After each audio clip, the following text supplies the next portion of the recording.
বাবা দেখছো সাখাওয়াত কেমন দুষ্টামি করছে আমার সাথে? এই তুমি যে কাল রাতে বাসর ঘর থেকে পালিয়ে আসছো সেটা কি এখন আমি বাবাকে বলবো? বিচার দিব বাবাকে? কে বাসর ঘর থেকে পালাইছে? আরে ভাই দেখেন তো কি বলে উনি এসব। আসলে হইছে এই বোকা, শ্বশুরকে কেউ ভাই বলে? আব্বা বলে আব্বা।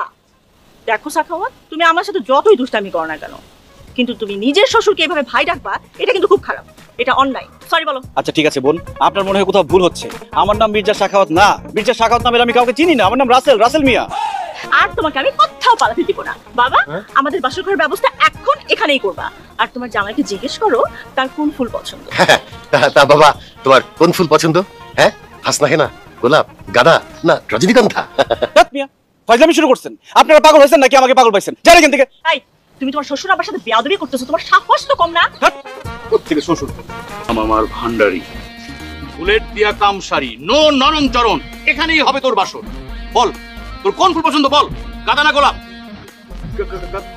গোলাপ গাঁদা গোলাপ। এই খবরদার, অনেক সহ্য করছি। তুমি খুব ভালো করেই জানো মাথায় ঘোমটা দিয়ে মাথা নিচু করে বসে থাকা মেয়ে আমি না। এমনিতেই সকালবেলা নিজের শ্বশুরকে ভাই ডেকে তুমি অনেক বড় অপরাধ করছো, এখন আবার নিজের বউকে তুমি আপা ডাকো। আয় ওঠো, এখানে বসে কেন? ওঠো। তাহলে কি আমি চলে যাবো? আমিও তো সেটাই বলি, এভাবে হয় নাকি? আমি কি তাহলে মুক্ত? Thank you. আয় আয় আয়, দাঁড়াও। কোথায় যাচ্ছ? আপনি না উঠতে বললেন? আমি তোমাকে উঠতে বলছি, যাইতে বলি নাই। আগে খাটের কাছে দাঁড়াতে হয়, তারপরে বউ গিয়ে পায়ে সালাম করবে, তারপরে এসে বসবে। কি টাকা আসো কেন এভাবে? জড়ায় টড়ায় ধরবে না? আসো। এসব বিয়েটি আমি মানি না। হ্যাঁ, মানুষের ধর্মকর্ম বলে তো একটা কথা আছে। কাজী নাই, কাবিন নাই, দোয়া নাই, দরুদ নাই, এটা কেমন বিয়ে? আপনি জানেন না কাবিন ছাড়া বিয়ে করে কত মানুষ কত বিপদে পড়ছে? নাগরিক হিসেবে দেশের আইন মান্য করা আমার দায়িত্ব এবং কর্তব্য। এই মুহূর্তে আমি বাসর ঘর থেকে বিদ্রোহ করলাম, আমি চলে যাচ্ছি। তুমি আবার মদ খাইতে যাচ্ছ তাই না? এই, আপনার কি মাথায় সমস্যা আছে? কোন কথা থেকে কোন কথা নিয়ে যান আপনি? আমি জীবনে একটা সিগারেট পর্যন্ত ধরি নাই, আর আপনি আমাকে মদ খোর নেশাখোর বানাই দিচ্ছেন। যে ছেলে দেশের আইনকে সম্মান করে বাসর ঘর থেকে বিদ্রোহ ঘোষণা করে চলে যাচ্ছে, সে তো নেশাখোর হতেই পারে না। তাহলে বাসর ঘর বাদ দিয়ে কোথায় যাচ্ছ তুমি? বিদ্রোহ করতে। আপনি কি মানুষ? আপনাকে বাইরে থেকে এত নুরানি দেখা যায়, কিন্তু ভিতরে ভিতরে আপনি এত খারাপ। আপনি কিভাবে বাবা হয়ে নীতি, ধর্ম, কর্ম, মনুষ্যত্ব ভুলে বাইরের একটা পরপুরুষকে আপনি আপনার মেয়ের বাসর ঘরে বিয়ে ছাড়া ঢোকালেন? বসো বাবা, বসো।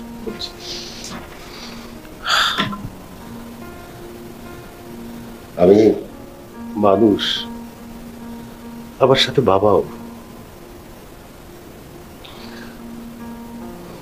আমার মেয়ের চোখের জল আমি সহ্য করতে পারি না।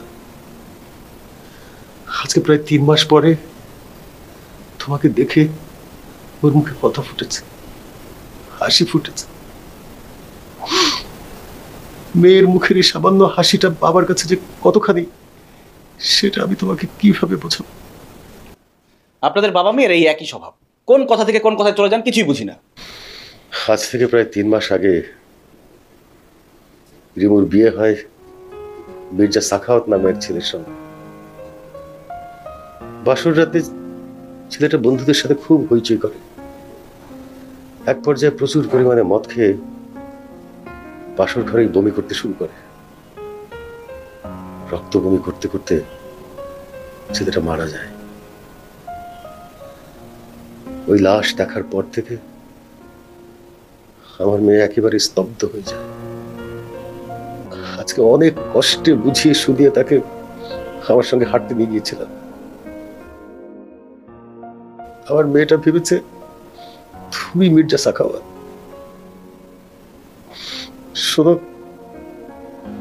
ওই ঘটনার পর থেকে আমাদের বাসায় সব সময় বাসর ঘর রেডি থাকে। মেয়েটা আমার বিয়ের সাজে বসে থাকে। বসে থাকতে থাকতে একসময় ঘুমিয়ে যায়। তুমি জাস্ট চাও কি ওর পাশে বসো, একটু পরেও ঘুমিয়ে যাবে। প্রতিদিন প্রতিদিন রাতে ওর খাবারের সঙ্গে ঘুমের ওষুধ দেওয়া হয়। তো আসো এখানে শো, আমি তোমার মাথা টিপে দিই। না না না, এভাবে হবে না, এভাবে আরো বাড়বে। আমি একটু বাড়ি থেকে ঘুরে আসি। বিয়াদবি দাদিকে একটা কথা বলি। বলো। একটা সিগারেট খেতে পারি? বলে দিত। আর যে আমার যত দুঃখ কষ্ট আছে সব শ্বশুরের সাথে শেয়ার করতো। বাবাজান, আপনি একটা সিগারেট ধরেন। একা একা সিগারেট টেনে কোনো মজা নেই, 2 বন্ধু খেলে ভালো লাগবে। তুমি সিগারেট খাচ্ছ কেন? তা আবার আব্বার সামনে তুমি তো বেয়াদব হইছো কেন? আরে আমি তো আব্বার অনুমতি নিয়ে সিগারেট ধরাচ্ছিলাম। কি আব্বা অনুমতি নিয়েছিলেন? এই তুমি না বললা মদ সিগারেট কিছুই খাও না, কেন খাচ্ছ? আরে সত্যি আমি কিছু খাই না, কিন্তু যখন খুব মাথা ধরে তখন খাই, আর মাথাটা গরম হয়ে গেলে খাই। এখন তো মাথা ধরেছে, 2টা রান দিব। আব্বাজান ধরেন তো। সি সি সি সি সি শ্বশুর আব্বার সামনে এসব কি? চলো আরে চলো 2টা রান দিব মাত্র, আব্বাজান ধরেন না। আজও এই আসো। তোমার কি লজ্জা শরম নাই? শ্বশুরের সাথে বসে গভীর খায়। তো কার সাথে সিগারেট খাবো? তোমার ভাইয়ের সাথে খাবো? তোর ভাইয়ের দেখতে তো গলা শুকায় যায়, তখন সিগারেট গলা দিয়ে ঢুকবে না, পানি দিয়ে সিগারেট খেতে হবে। হয়েছে থাক, আর মাথা নষ্ট করতে হবে না, এখন লাইট অফ করে আসো শুয়ে পড়ি। এটা দাও দাও, শোয়ার আগে আমরা একটা সেলফি তুলে নিই। হ্যাঁ আসল ঘরের সেলফি। আচ্ছা তো মুখটা এমন করে রাখছো কেন? ওমা পাগড়ি না পড়লে কি জামাই ঝামেলা লাগে? যাও সবগুলো পড়ো, যাও যাও পড়ো। এই আপু, কে? আরে আমি রিমি, খোল না। এই কি দরকার এত রাতে? এখন খুলতে পারবো না, যা। আরে দরকার আছে, একটু খোল দরজাটা। না করছি না। আরে ইম্পর্টেন্ট কিছু মনে হয়, আমি খুলে দিই, কি বলবো? এই যে। এসব কেন? কেন আপনি জানেন না বাসর ঘরে 1 গ্লাস দুধ খেতে হয়? এই এসব কি? কেন দুধ দেখতে পাচ্ছিস না? দুধ নাকি মদ এগুলা? দেখছো তোমার বোনের মাথায় সিট আছে, কোত্থেকে আজগুবি কথা বলে। এই আজগবি কথা কি? তোমার তো বাসর ঘরে মদ খাওয়ার অভ্যাস আছে, তুমি কেন মদ খাচ্ছ? এই তুই মদ দিলি কেন? আপা এটা দুধ, মদ না। এই কোনটা দুধ আর কোনটা মদ তুই আমাকে শেখাস না? বলত পাইছস আমাকে? তোর 2 দিন আগে হলো আমি দুনিয়াতে আসছি। এই তুই বলো না আমি বড়? হ্যাঁ মদ ওর কিরকম পছন্দ আমি জানি না, বারবার বাসর ঘরে মদ খাবার আমি সহ্য করবো? বলা চলো বলছি। এই কি হয়েছে? দেখো তো ভাইজান, ও কেন আবার মদ খাচ্ছে? তুমি কি ওকে কিছু বলবা? তোমার তো সাহস কম না, তুমি বাসায় বসে মদ খেতে চাও? শুধু কি বাসর ঘরে? এই মেয়ে আপনি কি পাগল হলেন নাকি? এবারে সবার মাথার স্কুলকে ঢিলা নাকি? এটা দুধ না মদ আপনি দেখেন না? খেয়ে দেখেন। এই তোমার কত বড় সাহস, তুমি আমার সামনে আমার ভাইকে মদ খেতে বলতেছো? এই চুপ করো তো। এই আপনি খান না কেন? আপনি খান, খেলে তো বুঝবেন এটা দুধ না মদ। রাসেল, যদি আর বাড়তি একটা কথা বলো, আমি কিন্তু আমার পিস্তলটা নিয়ে আসবো। এর আপনার সাথে পিস্তল নাই? আমার বিছনায় পিস্তল। এত রাতে দৌড়ে কো যাচ্ছ? রাত্রিবেলা জগিং করতেছিলাম, একটু মানে দৌড়াচ্ছিলাম। জগিং করতেছ এই ড্রেসে? তো ল্যাংটা হয়ে জগিং করবো? এই তুমি স্যারের সাথে বেয়াদবি করতেছো কেন? এত সুন্দর একটা পোশাক পরে জগিং করতেছিলাম, এতে বেয়াদবির কি হলো? আমি কি কোনো খারাপ পোশাক পরে জগিং করতেছি? আমি একটা সামাজিক পোশাক পরে জগিং করতেছি। এই তোমার হাতে কি? দুধের গ্লাস। দুধের গ্লাস? এত রাতে হেঁটে হেঁটে কেউ দুধ খায় রাস্তায়? তো কি খায়? মদ খায়, মদ। এই দেখো তো, দেখে দিই গ্লাসে কি? গ্লাসটা দাও। হ্যাঁ দেখো তো, দুধ না মদ? স্যার দুধই মনে হচ্ছে, কিন্তু মদ হওয়ার সম্ভাবনা বেশি। এই প্যাচ দিয়ে কথা বলেন কেন আপনি? স্যার আপনি একটু চেক করে দেখেন তো দুধ না মদ। হ্যাঁ, ঘরের সুন্দরী বউ রেখে তুমি রাস্তা রাস্তা দৌড়াদৌড়ি করতেছো কেন? হ্যাঁ নিশ্চয়ই অন্য কোনো মেয়ের সাথে তোমার কোনো প্যাকরা আছে। হ্যাঁ এই থানায় চলো। কি আশ্চর্য, থানায় কেন যাবো আমি? যেই বাসা স্যার, যেই বাসা। ও এটাই তোমার শ্বশুর বাড়ি না? বেশ, শোনো, বিয়ে করে ওই গ্লাস নিয়ে রাস্তায় ঘোরাঘুরি করবে না। রাসেল, কি চাচা সকাল সকাল কেন ডাকতেছেন? কি হয়েছে? আরে মেয়েটা কি করছো? জমিদার ভাব। ও চাচা, কালকে রাত্রে অনেক ঝামেলা গেছে, রাত্রে অনেক টায়ার্ড ছিলাম, ড্রেস চেঞ্জ করতে মনে ছিল না, ঘুম পাইতেছিল। কি হয়েছে বলেন? একটু বাইরে আসো, কথা আছে। চাচা আমি এখন বাইরে যেতে পারবো না, আমার ঘুম পাইতেছে, আমি যাই।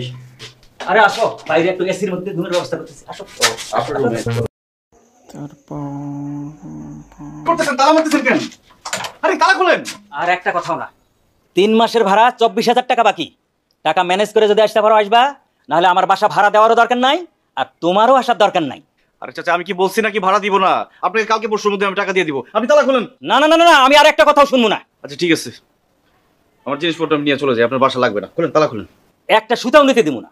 চাচা এই শেরওয়ানিটা আমার না, এর সাথে পাগড়ি আছে ভিতরে, এটা ফেরত দিতে হবে। এটা আমি নিয়ে আসবো, দেন চাবিটা দেন। ঠিক আছে, আমি এনে দিতেছি, তুমি দাঁড়াও। তুমি না কালকে পালাই গেছিলা? এই যে কানে ধরছি বাবু, আমি সরি। আমি আর জীবনেও মদ গাঁজা সিগারেট কিছুই খাবো না। আমার জীবনে কোনো নেশা থাকবে না। আমার জীবনের একমাত্র নেশা তুমি। পান খাবো জর্দা দিয়ে হাতিম করি, তুমি আমার মদ গাঁজা, তুমি আমার মুকুট বিড়ি। আমরা দুজন স্বামী স্ত্রী না, বলো শোনা? তাহলে বিয়ের পর তুমি কেন তোমার বাপের বাড়ি থাকবা? তুমি থাকবো তোমার শ্বশুর বাড়ি, সেখানেই হবে তোমার বাসর ঘর। হ্যাঁ তাই তো, তাহলে আমি বাবাকে বলে আসি। হ্যাঁ না না না না, বাবাকে বলা যাবে না। আমরা আগে বাড়িতে যাই, তারপরে বাবা ভাই সবাইকে দাওয়াত দিয়ে সারপ্রাইজ দিব। আচ্ছা দাঁড়াও, আমি আসতেছি। হ্যাঁ শোনো শোনো শোনো, কেউ যাতে না দেখে, দেখলে কিন্তু সারপ্রাইজ নষ্ট হয়ে যাবে। আচ্ছা ঠিক। বউ বউ বিয়ে করলে কখন? কালকে রাত্রে বিয়ে করছি। সকালে না তোমার বাইর করে দিলাম? এর মধ্যে বউ পাইলে কই? রাত্রে কই ছিল বউ? রাত্রে বিয়ে করছি, বউ বাবার বাড়ি ছিল, এখন শ্বশুর বাড়ি থাকবে। এই মুরব্বী সালাম করো। আরে আমি এসব থানাই বানাই বুঝি না। 3 মাসের ভাড়া 24,000 টাকা ফেলবা, তারপর আমি তালা খুলবো, আর তারপরে দেখতে হইব এটা তোমার বিয়ে করা বউ না অন্য কেউ। কি আপনার বিশ্বাস হয় না যে আমার বউ এটা? আচ্ছা ঠিক আছে, আপনি কাজী ডাকেন, কাজী ডেকে আমাদের বিয়ে করান, তখন বিশ্বাস হবে তো আপনার? এই একটু আগে না বললা কাল বিয়ে করছো, এখন আবার কাজী আনতে কইতেছ? দাদারে আদা পড়া শিখাইতেছ? এক বউ কয়বার বিয়ে করে? আচ্ছা আপনি তো ছোট লোক কেন? কত টাকা আপনার লাগবে? 3 মাসের ভাড়া 24,000 টাকা। জানেন, এই যে এটা নেন, এটা খুলে নেন, এটা বিক্রি করে আপনি টাকা নিয়ে নেন। এটা কি ইমিটি না সিটি গোল্ড? আরে 24 ক্যারেটের খাঁটি গোল্ড, আপনি দেখেন। 24 ক্যারেট বাংলাদেশে বিক্রি হয়।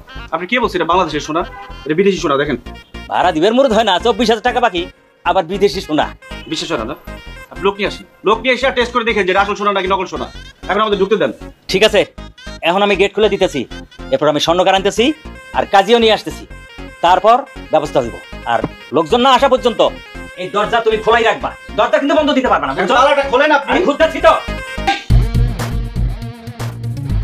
নাম আমার ভান্ডারি, বুলেট দেওয়ার কাম সারি। আরে ধর, ওর গলার ভিতরে পিস্তল ঢুকায়া আমি একটা বুলেট খরচ করব। তোর এত বড় সাহস, তোর এত বড় সাহস, তুই আমার আদরের ভান্ডারি তুই নিয়ে আসছস? রিমু, তোমার সামনে তোমার জামাই কম্পন করতেছে, তুমি কিছু বলো না কেন?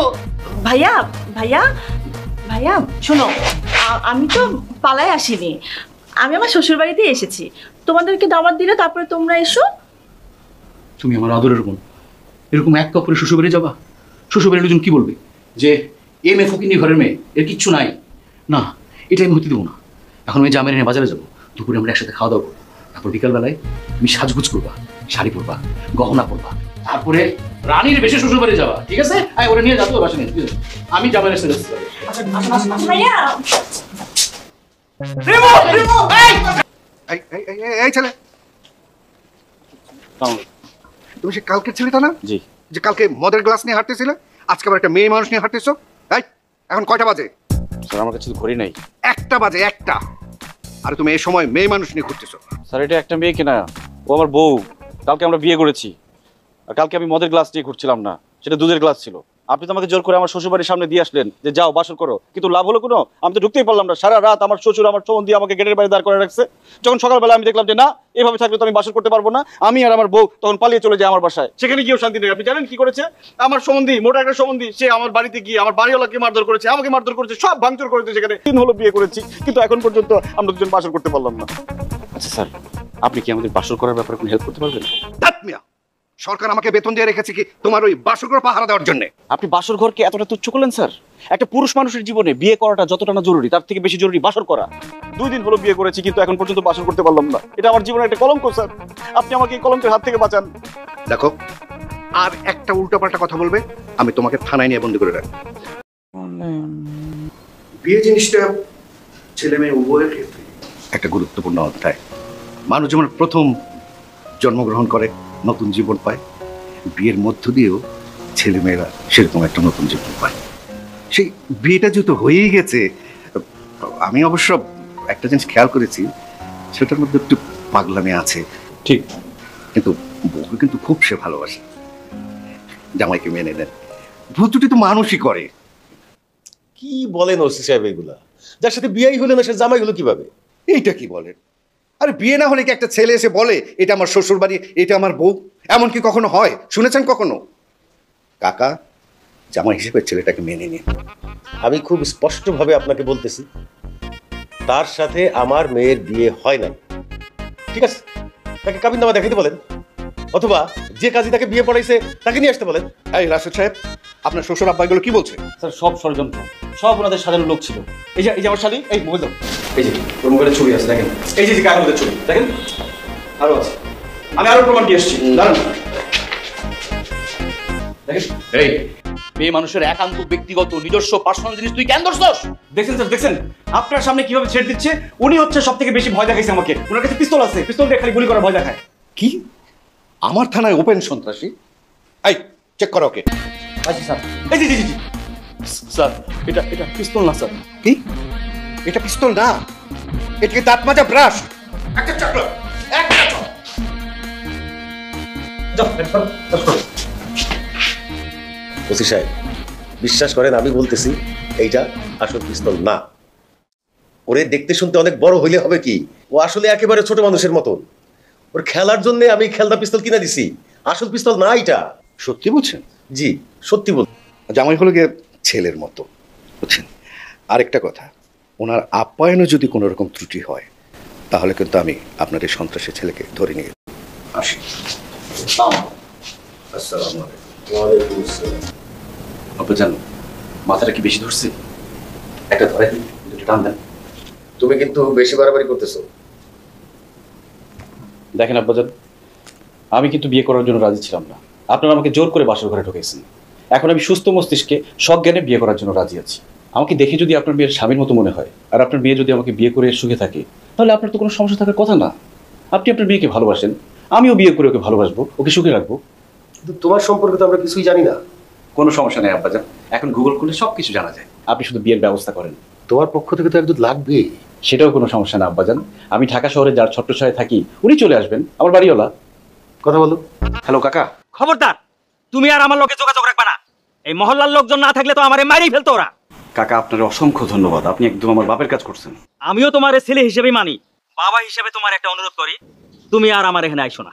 কি বলেন আপনি? সব ম্যানেজ হয়ে গেছে এখানে। আমি এখানে জামাইয়া ধরে আছি, কোনটা রেখে কোনটা খাবো আমি বুঝতেছি না। বিয়ে পড়াবে, আপনার জন্য সবাই অপেক্ষা করতেছে, আপনার টাকা আমি পকেটে নিয়ে ঘুরতেছি, আর আপনি কি বললেন? তাড়াতাড়ি আসেন। তোমার সাহস তো কম না। ওই সন্ত্রাসী পরিবারের লগে তুমি আত্মীয়তা করতে চাইতেছো? তোমারে তো ওরা 12টা বাজায় ছাড়বো, বুঝছো? আর আপনার তো লাগবেই, কারণ হচ্ছে আপনি আমার একমাত্র গার্ডিয়ান এই ঢাকা শহরে। তাড়াতাড়ি চলে আসেন। আচ্ছা দাঁড়াও, ওই আমি থানায় যাইতেছি, পুলিশের লগে একটু বোঝাপড়া করি। আমারও তো ভাইবে চিনতে যাইতে হইব। এবারে ভেজালে জায়গায় গিয়ে বসি। আপনার 3 মাসের 24,000 টাকা নেন। আপনার সাথে আমার আর কোনো লেনদেন রইল না, তবে আপনি সবসময় আমার জীবনে মুরব্বী হিসেবে থাকবেন, কারণ ঢাকা শহরে প্রথম যখন আসছি আপনি আমার মাথার উপরে ছায়া হিসেবে ছিলেন। আচ্ছা বুঝলেন, আমি কি বিয়ের পর ওই বাসায় চলে যাব? যদি ওই বাসায় যেতে হয় তাহলে তো 2-1 মাসের অ্যাডভান্স টাকা দিতে হবে, কারণ বিয়ের পর তো আমি কোনো চাকরি বা অন্য কিছু পাবো না, কারণ নতুন বিয়ে, অনেক জায়গায় ঘুরতে যেতে হবে, বেড়াতে যেতে হবে। আর যদি এই বাসায় থাকি তাহলে আর কিছু লাগবে না। সো এই নাটকটি দ্বিতীয় পার্ট আমাদের এই চ্যানেলে পাবেন। দেখতে হলে আমাদের চ্যানেলটি সাবস্ক্রাইব করে ভিডিওতে লাইক দিয়ে চ্যানেলের সঙ্গেই থাকুন।